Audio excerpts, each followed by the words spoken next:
जय जिनेन्द्र। देवों के चार भेद हैं, भवनवासी, व्यंतरवासी, ज्योतिष्कवासी और विमानवासी। जो भवनों में रहते हैं उन्हें भवनवासी कहते हैं। जो द्वीप, समुद्र, पर्वत, वृक्ष आदि पर रहते हैं उन्हें व्यंतरवासी कहते हैं। जो सूर्य चंद्र आदि में रहते हैं वे ज्योतिष्कवासी होते हैं। और जो ऊर्ध्वलोक के विमानों में रहते हैं उन्हें विमानवासी कहते हैं।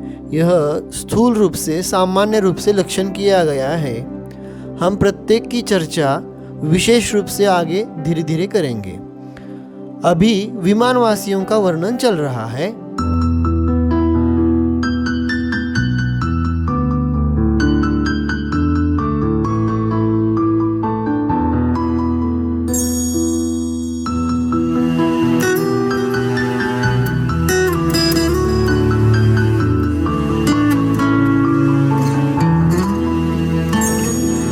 ऊर्ध्वलोक में सभी विमानों की संख्या 84,97,023 है।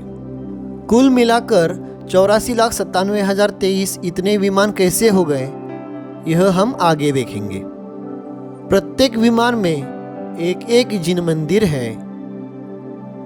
अतः 84,97,023 प्रमाण सभी जिन मंदिरों को मैं नमस्कार करता हूँ।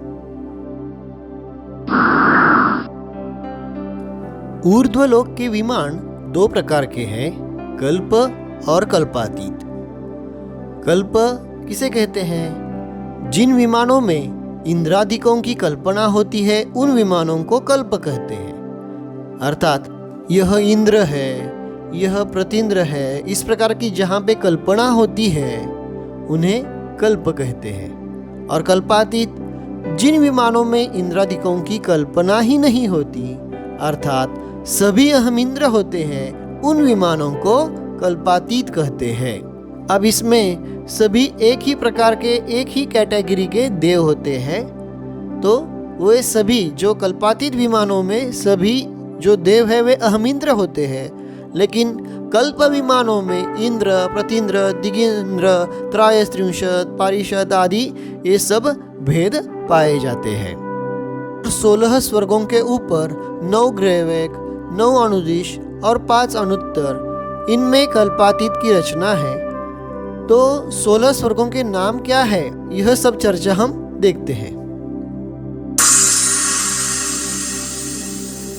16 स्वर्गों के नाम नीचे से: सौधर्म ऐशान, सानत कुमार माहेंद्र, ब्रह्म ब्रह्मोत्तर, लांतव कापिष्ठ, शुक्र महाशुक्र, शतार सहस्त्रार, आनत प्राणत, आरण अच्युत। इस तरह क्या हो गए? 16 स्वर्गों के नाम हो गए। 16 स्वर्गों के ऊपर 9 ग्रैवेक, 9 अनुदिश, 5 अनुत्तर विमान है।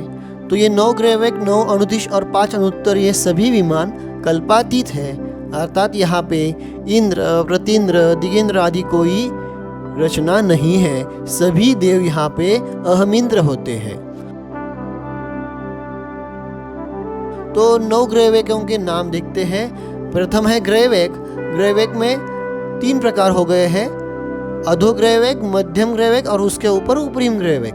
अधोग्रैवेक के भी, मध्यम ग्रैवेक के भी और उपरिम ग्रैवेक के भी सबके 3-3 भेद होते हैं। और वह सभी 9 ग्रैवेक एक के ऊपर है: अधः, मध्य और ऊर्ध्व, अधः, मध्य, ऊर्ध्व, अधः, मध्य और ऊर्ध्व। इस तरह क्या हो गए? 9 ग्रैवेक हो गए। अब आगे 9 अनुदिश देखते हैं। 9 अनुदिश में देखिए, बीच में जो होता है वह आदित्य नाम का विमान है। अब देखते हैं पूर्व, पश्चिम, दक्षिण और उत्तर दिशा में।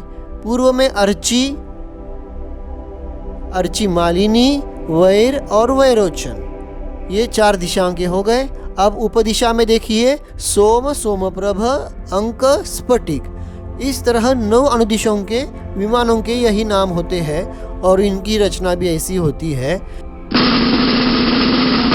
अब आगे जो 5 अनुत्तर है वहां पर भी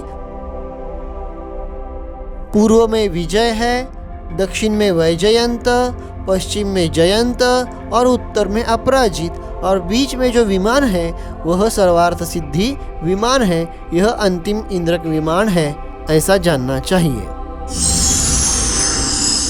अब इन स्वर्गों के जो विमान हैं वे ऊर्ध्वलोक में कहाँ तक है वे बताते हैं।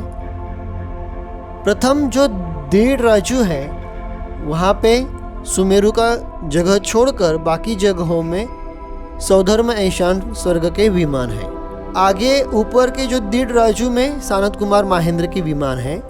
आगे आधा राजू देखिए ब्रह्म ब्रह्मोत्तर, उसके आगे आधा राजू पर लांतो का पिष्ट, उसके आगे आधा राजू पर शुक्र महाशुक्र, उसके आगे आधा राजू पर शतार सहस्त्रार, उसके आगे आधा राजू पर आनत प्राणत, उसके आगे आधा राजू पर आरण अच्युत और उसके ऊपर एक राजू में ही 9 ग्रेवेक 9 अनुदिश 5 अनुत्तर सिद्धशिला आदि सब रचनाएं होती है। स्वर्ग के विमान कहाँ तक होते हैं यह हमने देख लिए हैं, लेकिन प्रत्येक स्वर्ग में कितने विमान होते हैं वह हम आगे देखते हैं, विमानों की संख्या। तो सौधर्म स्वर्ग में 32 लाख विमान है और ऐशान स्वर्ग में 28 लाख विमान है। कुल मिलाकर क्या हो गए? 60 लाख विमान हो गए। पुनः आगे देखिए सानत कुमार में 12 लाख विमान है और महेंद्र स्वर्ग में 8 लाख विमान है और दोनों के मिलाकर के 12 और 8 इस तरह 20 लाख जो विमान है वे पूरे 1.5 राजू में है। अब आगे देखिए, अब आधे राजू में ही ब्रह्म के 2,96,000 विमान है और ब्रह्मोत्तर के 1,99,904 विमान है। दोनों का जोड़ करने पर पूरे आधे राजू में 4 लाख विमान है। इसी तरह सभी स्वर्ग के लगाना है। लांतो के 25,042 और कापिष्ट के 24,958, इस तरह 50,000 विमान है। फिर आगे आधा राजू पे शुक्र के 20,020 और महाशुक्र के 19,980, इस तरह 40,000 विमान है। फिर आगे शतार के 3,019 और सहस्त्रार के 2,981, इस तरह कुल 6,000 विमान पूरे आधे राजू में है। अब उसके ऊपर आनत प्राणत के 440 अथवा 400 और आरण अच्युत के 260 अथवा 300। अब ये अथवा क्यों लिखा है? क्योंकि 2 आचार्यों की अपेक्षा से 2 मत है। एक आचार्य कहते हैं 400 और 300, तो दूसरे आचार्य कहते हैं नहीं 440 और 260। तो हमने दोनों आचार्यों का यहाँ पे लिखा है, लेकिन कुल मिलाकर के होते हैं 700 ही। आनत प्राणत आरण अच्युत के कुल मिलाकर 700 ही विमान हो जाते हैं। अब उसके ऊपर जो 1 राजू का अवस्थान है वहाँ पे 3 अधस्तन ग्रहवेग के 111 विमान होते हैं, 3 मध्यम ग्रहवेग के 107 विमान होते हैं, 3 उपरिम ग्रहवेग के 91 विमान होते हैं और 9 अनुदिशों के 9 विमान होते हैं और 5 अनुत्तरों के 5 विमान होते हैं।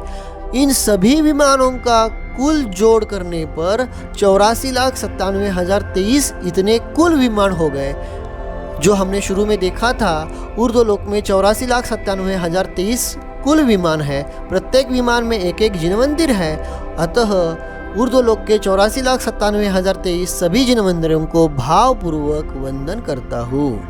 अब जो हमने विमान बताए, इन विमानों का जो तल भाग है वहाँ की जो बाहुल्य अर्थात मोटाई है वह बताई जा रही है। तो प्रत्येक स्वर्ग में 99 योजन वह मोटाई कम होती गई है।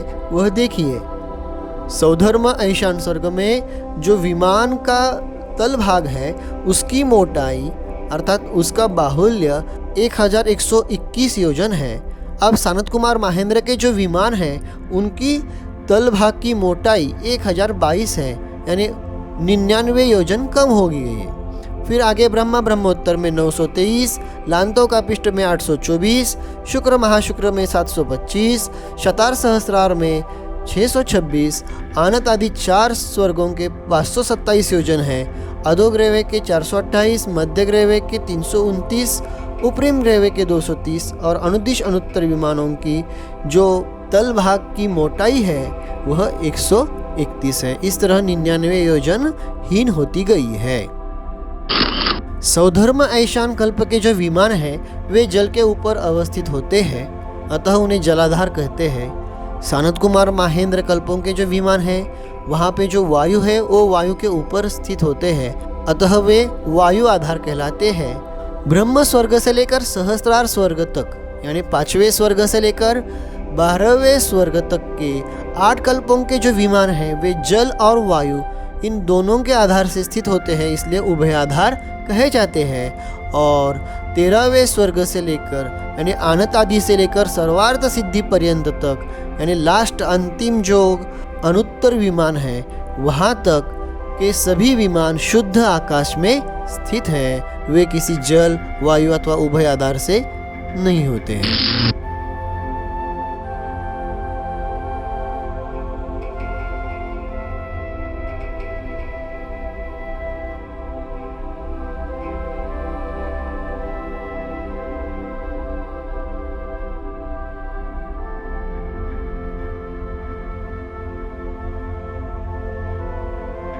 सौधर्मा ईशान कल्पों के विमान 5 वर्ण वाले हैं, अर्थात जो 60 लाख विमान हैं वे सभी क्या है 5 कलर में स्थित है। कुछ काले हैं, कुछ नीले हैं, कुछ लाल रंग के हैं, कुछ सुवर्ण रंग के हैं और कुछ सफेद चांदी सदृश रंग के हैं।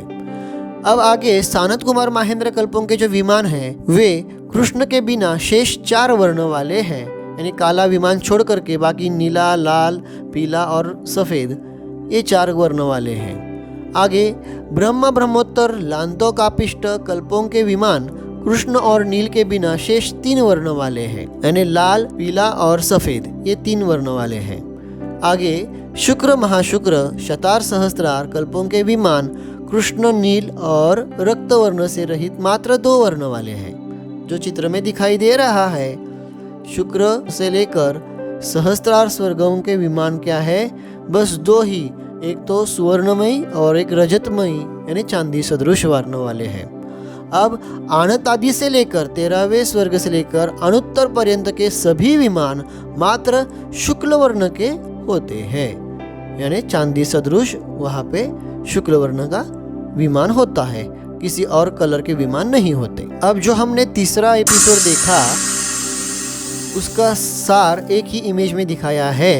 सुदर्शन मेरु की चूलिका पर बाल का अग्रभाग प्रमाण अंतर छोड़कर प्रथम ऋतु नामक विमान स्थित है और सिद्ध क्षेत्र से 12 योजन नीचे अंतिम सर्वार सिद्धि नामक इंद्रक विमान स्थित है। यही दिखाया है कि सुदर्शन मेरु से जो प्रथम विमान है ऋतु विमान, उसमें बाल का अग्रभाग प्रमाण इतना ही अंतर है, अर्थात गैप है, यानी मध्यलोक से स्वर्ग का गैप कितना है। तो अभी हमने देखा सुमेरु पर्वत की जो चूलिका है उस चूलिका से प्रथम ऋतु विमान जो है वह कितना है, बाल का अग्रभाग प्रमाण इतना ही गैप है। और ऊपर बताया कि जो ऊपर सिद्ध शिला है, सिद्ध शिला से नीचे 12 योजन गैप होने पर अंतिम सर्वार्थ सिद्धि नामक विमान स्थित है। अब प्रथम ऋतु विमान और अंतिम सर्वार्थ सिद्धि विमान के बीच में ही सभी स्वर्ग की रचना है, जो हम आगे के एपिसोड में देखेंगे। यदि आपको इन वीडियो संबंधी कोई और क्वेश्चन हो तो कमेंट बॉक्स में हमें जरूर पूछ सकते हैं।